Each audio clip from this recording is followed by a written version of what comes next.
I would say 85% of your meals should be based around fruits and vegetables. You know, so our diets should not really be that much different. So even if you are a meat eater, the meat should form such a small part of your diet. And I think that's where the issues we're dealing with nowadays. It's because of overconsumption. We're consuming way too much, and we do consume like 75% more protein than we actually need. And even vegans, I think we don't really understand that we don't need a ton of protein, that protein is in everything. Exactly, like our dish today, we are making eggplant and mushroom stew, and it will have enough protein to suffice you. And especially if it goes with something like quinoa. Quinoa is a complete protein. It has all the essential amino acids. So you are having a beautiful meal, and it's very satisfying. I think that's the most challenging thing for a lot of people who are turning into plant-based. They feel like they're not going to be satisfied, that it's not enough. But a meal like this, once it's all said and done, you will see how rich and creamy it is without really using any animal sources like butter or cream or anything like that. Yet it's super satisfying. No dance today? You're usually happy dance. Well, we're back in the kitchen. Oh my Isn't that gosh. exciting? No apron today. Going strong. Because I tell you why. Because me. you know how like if you ever watch cooking shows and the woman would be in like a beautiful blouse, and I always wonder how they manage to do it, because whenever I'm done cooking and I look at my apron, it's a total disaster. So I'm gonna give it a try today. Give it a go in a kid and ace dress. Why not? I love it. All right.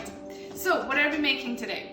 It's Sunday, and I figured let's make a dish that kind of simulates a meaty texture. Wait, what? I know. Well, when I was growing up, Sunday was always a day when we would eat a heavy meat dish. And we don't eat big dinners, but we eat big lunches. So right from the morning, as soon as we would wake up, my parents would start to prepare a meat dish. But isn't that every day now? Well, now it is, but growing up, we did not really have that much money. So, meat was a special occasion, and it would usually be on Sundays. Oh, to go back to those days. Well, I didn't like Sunday lunches, let me tell you. But I figured let's honor that, special meal on Sundays, and let's make a dish that has a meaty texture, I would say, but it's fully made out of vegetables. So this is a perfect transitioning meal for people transitioning to a plant-based lifestyle. Awesome. And also it uses only a few ingredients. As you can see, that's all we're gonna use today. It's pretty simple, That's right? pretty amazing. So then half of them are spices. So really the main meal's eggplant? Eggplant and mushrooms, because they both have a meaty texture. So number one thing you want to do is make sure that your vegetables, any of your produce you're going to be using, is nicely clean and washed. So that's what we're going to do now. Especially now, it's what we're dealing with this. You want to wash these veggies up. We had a lot of questions actually, people asking about still buying produce, and you want to take on that, Suze? Well, from all the research we've done, the virus is not transferred through food, but obviously you still want to wash your veggies really well. And I just used the water right now, but I already washed it with apple cider vinegar before. You were soaking it. I was soaking it, so this is already pre-soaked. I did the same thing with the mushrooms. I washed them really well. I put some apple cider vinegar on them for a while and soaked them, and then let them sit and dry. So now I'm ready to cut all the produce.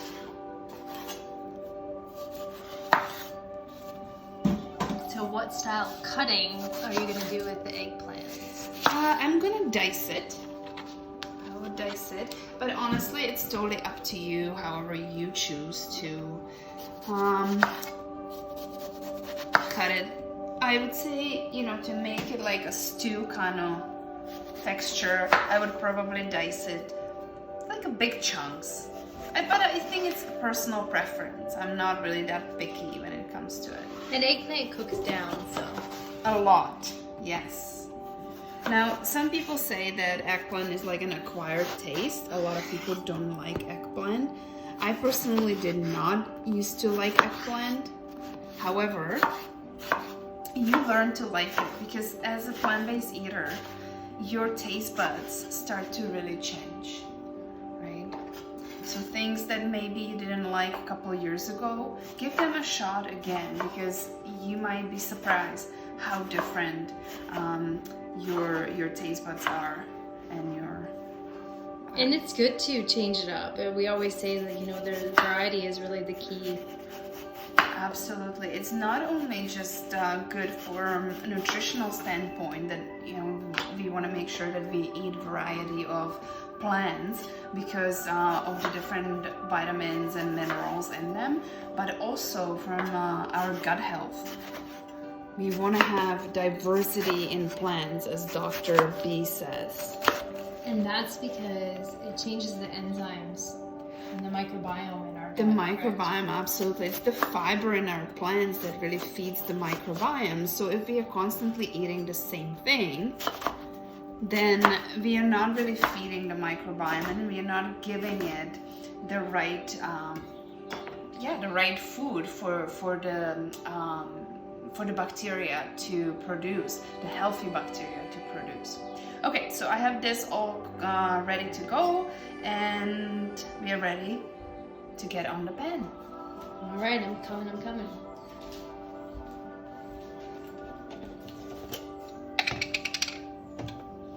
What temperature are you putting it? So I'm gonna put it on high for now, and what I will do is I'll put a touch of coconut oil there. Now this is totally not necessary, so if you prefer cooking with no oil, you can just skip the oil and just put water in there. It will work too.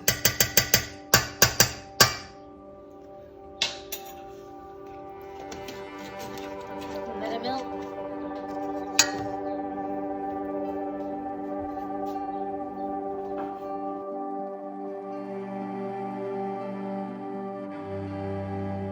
I'd like to report, as I was editing this, Suze actually commented saying that she was hoping that I would not notice that. But of course I did, and had to share it with all of you.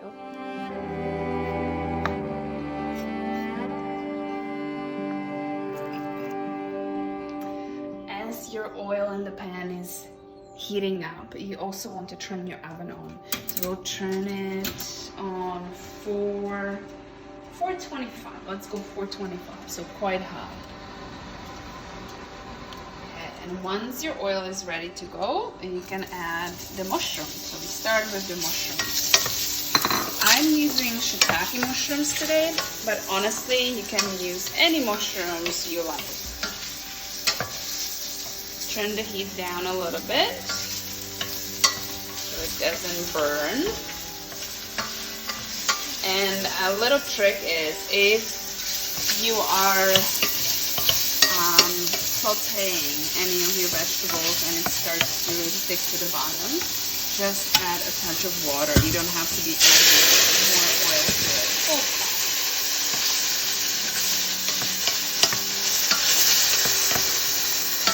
Alright, so I'm gonna let it cook for about 3 to 4 minutes, and making sure that it's not super high so it's not burning.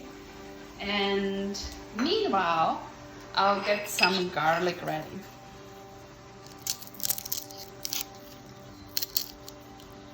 Now, I will use probably a couple cloves, but if you like garlic, feel free to use more.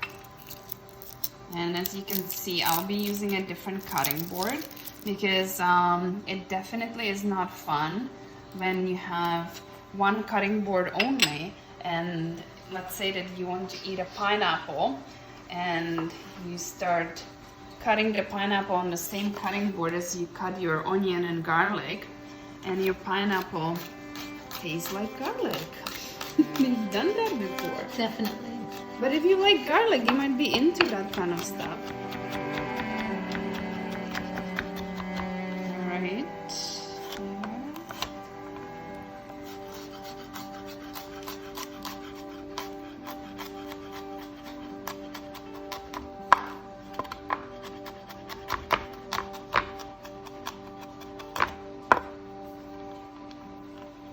Very good. So this is ready, and let's add the eggplant into our mushrooms. What's happening there? Nice. Okay. eggplant in. Whoop.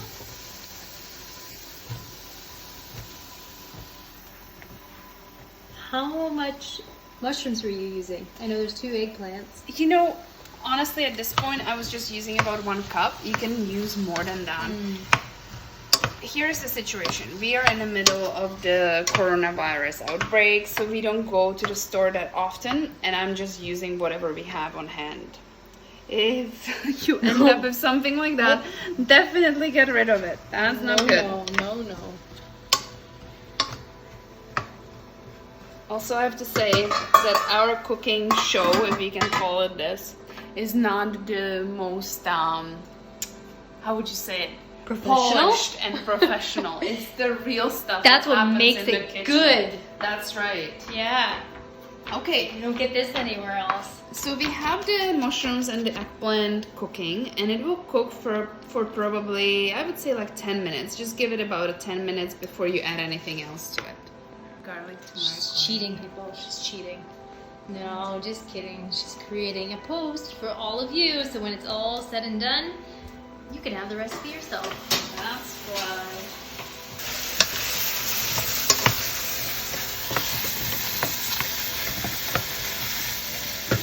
Hi, we're back.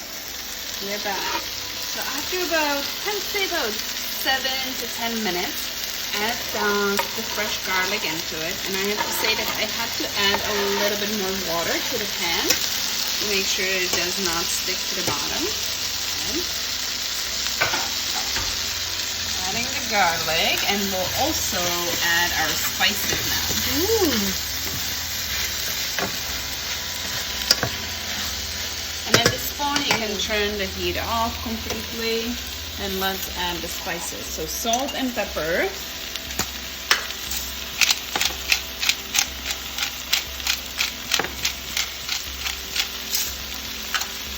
It's like you've done this many times. Well, Professional. this is a new recipe, I have to say. Experimenting. And it was just inspired, well, like we said, our Sunday meat cook-off. And it's not funny. It's not funny. No. Changing our ways, people. So, teaspoon of turmeric. It was inspired by what's in our fridge. And teaspoon of coriander. And touch of cayenne pepper. Now, how much of cayenne you put into it, it's totally up to you. It depends how spicy you like it. How hot you like it. Okay, now you can see it's sticking to the bottom a little bit, so you could add a little bit more water if you want. Now what we'll do with it is we'll put the whole pan into the oven. So one important thing that I didn't mention at the beginning is make sure that whatever skillet you choose, it has to be oven friendly. So cast iron is perfect. Cast iron is perfect.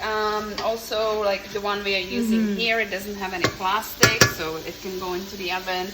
And you can always check if it's oven friendly on the bottom of the pan, it should say. Okay, so our oven is That's our disclaimer, so if you put it in there, it's got plastic. Yes. Not our fault. Okay, and we're gonna put it there, and it will be there for 15 minutes. Now, what you can do with this time as you're waiting for this yummy, delicious stew to cook is you can either clean up your kitchen, which is a good idea, or if you're going to have some grain with your stew, now is the time to cook it. And we are today having a quinoa, and I pre-soaked it already, and now I'm just gonna cook it. So that's fresh water, obviously. Yes. Wow. That's exciting. Why don't you tell us what it was like growing up in a household that ate a lot of meat? And you turned vegetarian at what age?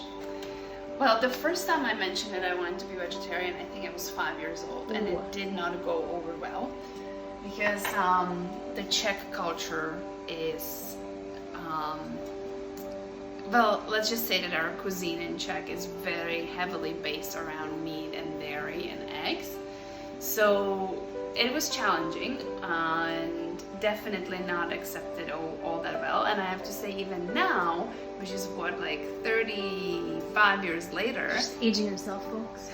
I still have to kind of, I wouldn't say defend myself in my family, but I still hear a lot of comments. You get a lot of pressure and A lot of pressure. I think they know me better now, and I feel like I'm much stronger now than when I was 5 years old, as far as knowing what I want and knowing why I'm doing this. And I'm not really trying to convince anybody, and they're not really trying to convince me, but there's still comments. And I think for anybody who's been plant-based eater for a while, or even if you're just starting out, you might be dealing with those comments. So how, that's what I was going to ask, is how you stayed really strong and true to what your belief was and what you wanted to do and the choices you wanted to make. If you know me, I'm a pretty stubborn person. You said it, not me.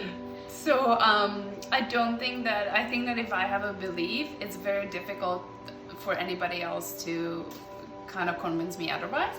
I'm open. I think I'm now more open to other opinions, and I take them into consideration, but I always stay strong with if I decide about something. And I think not eating animals was very it was a choice that felt really right for me, right from an early age.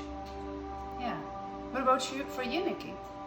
It came from education for me, not until like really in my 20s. Yeah. And it was through reading and educating myself through more of the health aspect of it. And then it came obviously the animal cruelty and everything followed, in the environment, everything else followed. I feel like I was pretty supported. Like my family was very, obviously they questioned and wondered and were concerned at points, but I feel like they're very open, and even then they're still open. They love when I come home and they eat vegan for a week or so, and they really enjoy it. They know the benefits, they feel it. They feel it. That's the most important thing, right? It's great if your family's open to it, if they're really okay to embrace it, even for a short period of time, because they really see the benefit from it. My mom is the same way. Yes. She's super open, and whenever she comes and spends any time with us, during the time she's here, she usually loses weight, she feels amazing. It's just hard for her to maintain it when she's back home, and I think it's just because I think older we get, more of a routine we have, and it's more challenging to change it. I don't think it's impossible. If you really want to change and you want to eat more plant-based, it's totally doable no matter what age you are. And I think we've been very fortunate, like your mother and even my mom and my sister and stuff, whenever we go home, they cook things that are vegan and that suit our lifestyle, because they're open to it and they do enjoy it, and they're willing to do that for us. I feel like no matter, let me just check on the schema. No matter what your diet is, whether you are an omnivore or pescatarian or vegetarian or vegan or whatever your choices are, I would say 85% of your meals should be based around fruits and vegetables. So our diets should not really be that much different. So even if you are a meat eater, the meat should form such a small part of your diet. And I think that's where the issues we're dealing with nowadays is because of overconsumption. We're consuming way too much, and we do consume like 75% more protein than we actually need. And even vegans, I think we don't really understand that we don't need a ton of protein, that protein is in everything. Exactly. Like our dish today, we are making eggplant and mushroom stew, and it will have enough protein to suffice you.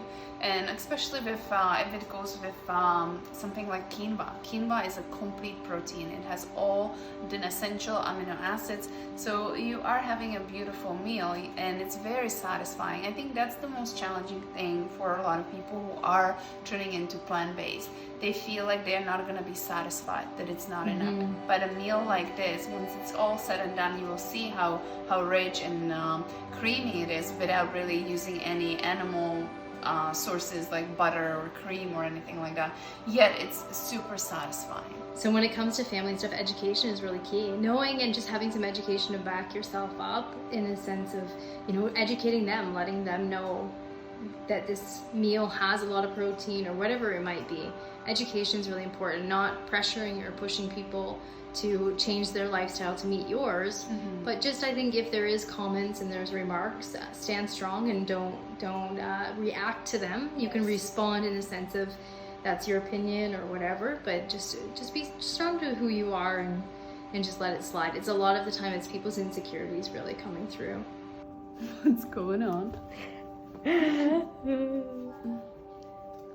Okay, friends, are we ready? Ready. Ready, okay. I need an oven mitt. Safety first. Yes, so let's get this. Oh! Steamy!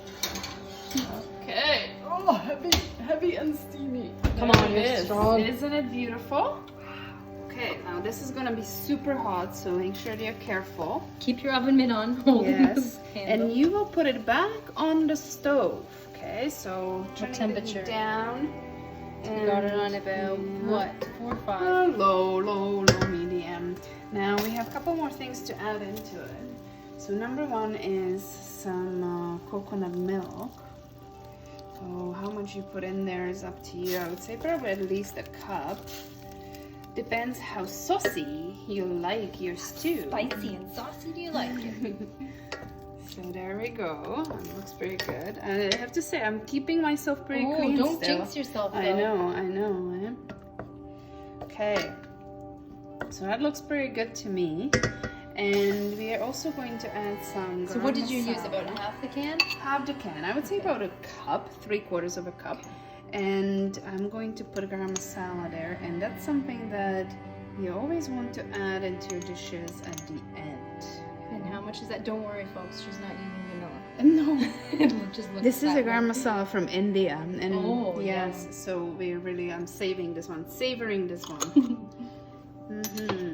Reusing our jars from other things. We often do. Okay, so that's that, and the last thing that we'll add into it is. You gotta sing with it. Come on. What does it sing? Yeah. What am I singing? The Put the song. lime in the coconut. Put the Yeah. lime You in got the- She put the lime in the coconut, she drank 'em both. Pretty juicy lime, so I'm gonna put about half of lime in there. It smells so good. Can Now you smell it? I smell it. I was asking that. Oh, Just kidding. The good idea now is to taste it and see if it needs anything. It might need. a Did little you bit just say more. that? Do you want to taste it? No, did you just say taste it? Because I Yes. am speaking to somebody who never really tasted. She's like, I never tasted it, but and it always ends up being amazing, Well- and you never try it.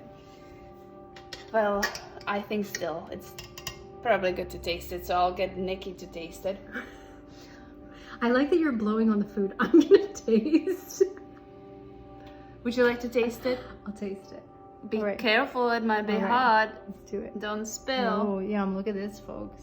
Let's see. Get that zoomed on there. Mmm. All right. Mm-hmm. Does it need anything, Nikki? A little more salt, Okay. I think. And I would put more lime on mine, I think, after. Okay. It's hard to let's tell. Put more lime in. I feel like the sauce part was really, like, limey. Uh-huh.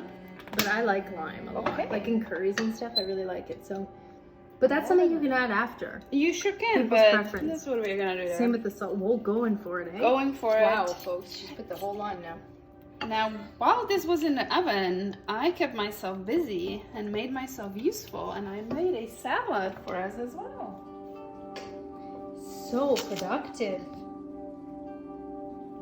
But honestly, this took, what, 25 minutes, half an hour, and you have a full meal. How cool is that? It's amazing. And how's our quinoa doing? It's all cooked, ready to go. Wow. And so sometimes, why don't you give a little tip of what you do when you cook quinoa? Add Yes. things to it. Well, quinoa on its own is really nice, right? Especially if you use it with a dish like this that already has so much flavor. Otherwise, you can definitely, as you're cooking quinoa, put some spices in it. So sometimes we put a little bit of turmeric and black pepper, and it gives it a beautiful yellow color. So it kind of adds a little bit more vibrancy into your dishes. It's great if you want it for like salads, if you're gonna let it Yes. cool and have it salads, or for Buddha bowls too. Yeah. Very good. Thank you. I'm excited for this.